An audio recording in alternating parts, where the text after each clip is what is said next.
Hyderabad builder Madhu హత్య కేసులో సంచలన నిజాలు వెలుగు చూస్తున్నాయి. మధును చంపింది ఆయన స్నేహితులైన బయటపడింది. జీడిమెట్లకు చెందిన బిల్డర్ మధుకు 200 కోట్ల ఆస్తి ఉంది. మధుకు 2 కూతుళ్లు ఉన్నారు. మధు చీకోటి రామ్ అనుచరుడు. మధు క్యాసినో ఆడే అలవాటు ఉంది. కల్పన సొసైటీలో ఉండే నిందితులు రేణుకా ప్రసాద్, లిఖిత్, సిద్ధార్థ్ రెడ్డి, వరుణ్తో మధుకు స్నేహం ఉంది. క్యాసినో ఆటలో మధుకు రేణుకా ప్రసాద్ గ్యాంగ్తో స్నేహం కూడా ఉంది. క్యాసినో ఆడదామని తీసుకువెళ్లి మధును దారుణంగా హత్య చేశారు. మధుకు నవరాత్రులు ఘనంగా నిర్వహించే అలవాటు కూడా ఉంది. నవరాత్రుల టైంలో పూజలో మధు చిన్న కూతురు పాల్గొన్నారు. మధు చిన్న కూతురుపై రేణుకా ప్రసాద్ కన్నేశాడు. మధు కూతుర్ని ప్రేమలో దింపాడు రేణుకా ప్రసాద్. మధుకు తమ ప్రేమ విషయం చెప్పి కూతుర్నిచ్చి పెళ్లి చేయమని రేణుకా ప్రసాద్ కోరాడు. అయితే రేణుకా ప్రసాద్తో కూతురు పెళ్లికి మధు ఒప్పుకోలేదు. పెళ్లికి ఒప్పుకోకపోవడంతో రేణుకా ప్రసాద్ కక్ష పెంచుకున్నాడు. ఎలాగైనా సరే మధును హతమార్చాలని నిర్ణయించుకున్నాడు. ఈ మధ్య కూతురికి పెళ్లి సంబంధం కుదిర్చాడు మధు. అయితే ప్రేమను దూరం చేసిన మధును చంపడానికి రేణుకా ప్రసాద్ స్కెచ్ వేశాడు. ముందుగా హైదరాబాద్లోనే హత్యకు ప్రణాళికలు రచించాడు. సుపారీ గ్యాంగ్ను 4 రోజులు హైదరాబాద్లో ఉంచాడు రేణుకా ప్రసాద్. హైదరాబాద్లో హత్యకు పరిస్థితులు అనుకూలించకపోవడంతో క్యాసినో ఆడదామని బీదర్కు తీసుకెళ్లి దారుణంగా హత్య చేయించాడు రేణుకా ప్రసాద్. మొత్తం మీద మధును ఆయన స్నేహితులు హత్య చేయించినట్టుగా బయటపడింది. మధు హత్య విషయంలో సంచలన నిజాలు వెలుగు చూస్తున్నాయి. మా ప్రతినిధి పెట్రిషియా లైవ్లో జాయిన్ అవుతున్నారు. పెట్రిషియా, బిల్డర్ మధు హత్య కేసులో సంచలన విషయాలు వెలుగు చూస్తున్నాయి. దీనికి సంబంధించిన అప్డేట్స్ ఏంటి, అసలు ఏం జరిగింది? ఎస్, రియల్ ఎస్టేట్ వ్యాపారి మధు హత్య కేసులో సంచలన విషయాలు బయటకు వస్తున్నాయి. మధుకి సుమారుగా 200 కోట్ల ఆస్తి ఉంది. అదేవిధంగా చిక్కోటి రామ్ ఎవరైతే హత్య చేయబడ్డాడో అతని అనుచరుడు, చాలా ఆప్తుడు అని కూడా పూర్తిగా అయితే తెలుస్తుంది. వీళ్ళందరూ కూడా ఏదైతే వార్తలు వస్తున్నాయి క్యాసినో వల్ల చనిపోయారని ఏదైతే వార్తలు వస్తున్నాయో అవన్నీ కాదు, మనకున్న సమాచారం మేరకు కూడా ఇదంతా కూడా ప్రేమ వల్ల జరిగిందని పూర్తిగా అయితే తెలుస్తుంది. రేణుకా ప్రసాద్, లిఖిత్, సిద్ధార్థ్ రెడ్డి, వరుణ్ వీళ్ళందరూ కూడా మధుకి చాలా దగ్గర మిత్రులు. సుమారుగా ఎన్నో ఏళ్ల నుంచి వీళ్ళకి స్నేహం కుదిరింది. అదేవిధంగా క్యాసినో ఆడదాం అని చెప్పి వీళ్ళు కర్ణాటకకి తీసుకెళ్లడం అయితే జరిగింది. బీహార్కి తీసుకెళ్లి అతి దారుణంగా 30 పోట్లు కత్తితో పొడిచి బండరాయితో మోది చంపడం అయితే జరిగింది. మొత్తం మీద కూడా మధుకి అమ్మవారు నవరాత్రులు అంటే చాలా ఘనంగా సెలబ్రేట్ చేసుకోవడం చాలా ఇష్టము. అమ్మవారిని ప్రత్యేకంగా పూజిస్తానని పూర్తిగా అయితే తెలుస్తుంది. ఇదంతా కూడా జరిగినప్పుడు ఏదైతే అమ్మవారి నవరాత్రుల రోజు పూజ చేసిన క్రమంలో చిన్న కూతురు ఎవరైతే మధుకి 2 ఆడపిల్లలు ఉన్నారో వాళ్ళ ఆడపిల్లల్లో ఒక అమ్మాయిని చూసి రేణుకా ప్రసాద్ ఆ అమ్మాయి మీద కన్ను వేసి ప్రేమలోకి దింపాడని కూడా పూర్తిగా అయితే తెలుస్తుంది. ప్రేమలో దింపిన తర్వాత వీళ్ళిద్దరి మధ్యలో కూడా కొన్ని రోజులు ఈ రిలేషన్షిప్ అనేది కొనసాగింది. దాని తర్వాత రేణుకా ప్రసాద్ వెళ్ళి మధుని మీ కూతుర్ని ఇచ్చి నాకు పెళ్లి చేయి, నేను బాగా చూసుకుంటా అని చెప్పడం జరిగింది. లేదు మీ ఇద్దరికి చాలా మటుకు 10 నుంచి 15 సంవత్సరాల ఏజ్ డిఫరెంట్ ఉంది, నేను ఖచ్చితంగా ఒప్పుకోను అని కూతురికి మరో సంబంధం నిశ్చయం చేశాడని కూడా పూర్తిగా తెలుస్తుంది. దాని తర్వాత కూడా ఇతను చాలాసార్లు మధుకి చెప్పే ప్రయత్నం చేశాడు. అయినప్పటికీ కూడా మధు వినకపోవడంతో పూర్తిగా ఒక 4 రోజుల పాటు చంపుదాం అనే ఒక కసితో ఉండే అని కూడా పూర్తిగా అయితే తెలుస్తుంది. మొత్తం మీద కూడా ఒక సుపారీ గ్యాంగ్ని కర్ణాటక నుంచి సుమారుగా 1 నుంచి 1.5 మంత్ వరకు ఇక్కడ దింపాడు. ఇక్కడ ఏది కూడా అనుకూలంగా లేదు, చంపలేని పరిస్థితి ఉంది. చుట్టుపక్కన ఎప్పుడు మధు చుట్టుపక్కన మనుషులు తిరుగుతున్నారు అనే ఉద్దేశంతో అతని క్యాసినో ఆడదాం, వీళ్ళందరికీ కూడా పత్తాలు ఆడడం, ఏదైతే కార్డ్స్ క్యాసినో పార్టీస్ చేసుకోవడము, అదేవిధంగా మద్యం సేవించడం, ఇవన్నీ కూడా ఒక high life, chill, luxurious, lavish life బతకడం వీళ్ళందరికీ కూడా అలవాటు అని కూడా పూర్తిగా తెలుస్తుంది.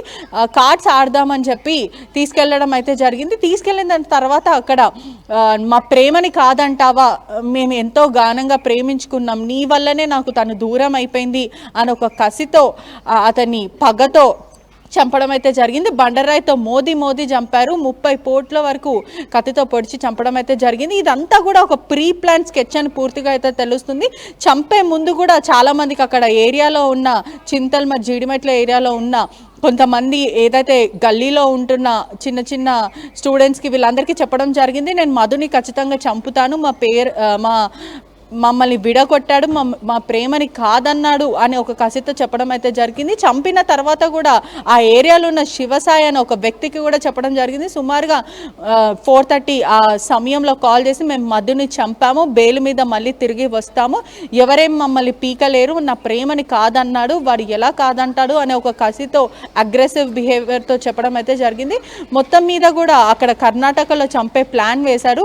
సుపారి గ్యాంగ్ని దింపినప్పటికీ కూడా ఇక్కడ వర్కౌట్ అవ్వక అక్కడికి వెళ్ళిన తర్వాత ఈ నలుగురు కలిసి చంపడం అయితే జరిగింది. దాంట్లో వరుణ్ అన్న వ్యక్తి కూడా చాలా చిన్న అబ్బాయి, సుమారుగా 18 నుంచి 20 సంవత్సరాలు ఉంటాయని కూడా పూర్తిగా అయితే తెలుస్తుంది.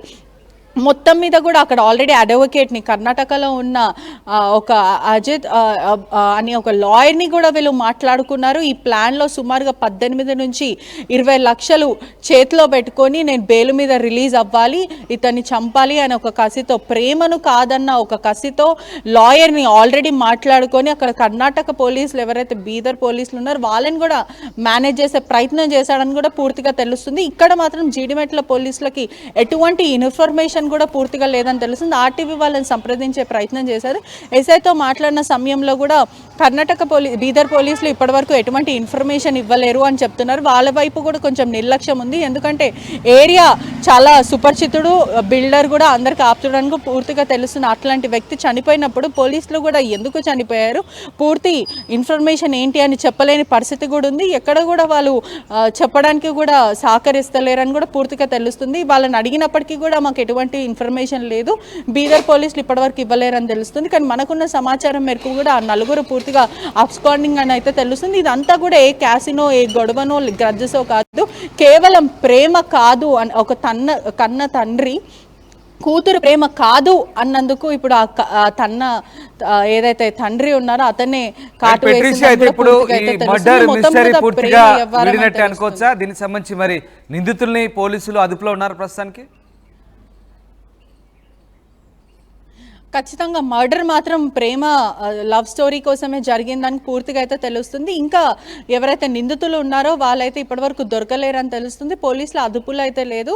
ఒకవైపు బీదర్ పోలీసులు వాళ్ళ కోసం గాలిస్తున్నారు, అదేవిధంగా జీడిమెట్ల పోలీసులకు మాత్రం వాళ్ళ నిర్లక్ష్యం అని చెప్పొచ్చు. ఎందుకంటే ఇప్పటివరకు ఏం జరిగిందో కూడా వాళ్ళకి పూర్తిగా సరిగ్గా ఇన్ఫర్మేషన్ ఇవ్వలేని పరిస్థితి ఉందని కూడా పూర్తిగా అయితే తెలుస్తుంది. మొత్తం మీద కూడా ప్రేమ వ్యవహారం అని అయితే క్లియర్గా తెలుస్తుందని కూడా చెప్పొచ్చు. Right, yes, thanks for the update Patricia. ఇది మొత్తం మీద బిల్డర్ మధు హత్య కేసులో మిస్టరీ వీడుతోంది. కల్పన సొసైటీలో ఉండే నిందితులు రేణుకా ప్రసాద్, లిఖిత్, సిద్ధార్థ్ రెడ్డి, వరుణ్తో మధుకు స్నేహం ఉంది. మధు కూతురుపై కన్నేసిన రేణుకా ప్రసాద్ ఆమెను దూరం చేశాడనే నేపంతో మధును మట్టుబెట్టాలని చూశాడు. క్యాసినో ఆటలో మధుకు రేణుకా ప్రసాద్ గ్యాంగ్తో స్నేహం ఉంది. ఇదే అదునుగా తీసుకొని క్యాసినో ఆడదామని తీసుకెళ్లి మధును దారుణ హత్య చేశారు.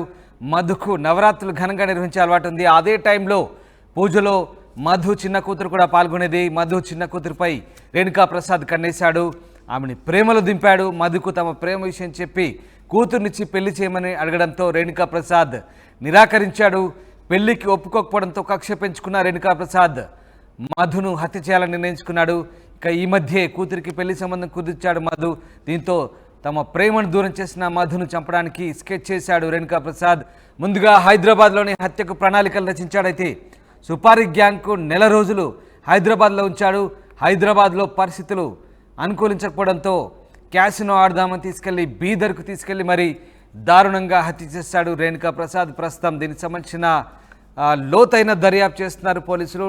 నిందితులుగా ఆయన స్నేహితులు రేణుకా ప్రసాద్, అలాగే మరొక ఇద్దరిని గుర్తించారు. ప్రస్తుతం నిందితుల్ని అదుపులోకి తీసుకునే పనిలో పోలీసులు ఉన్నారు, వారి కోసం గాలిస్తున్నారు.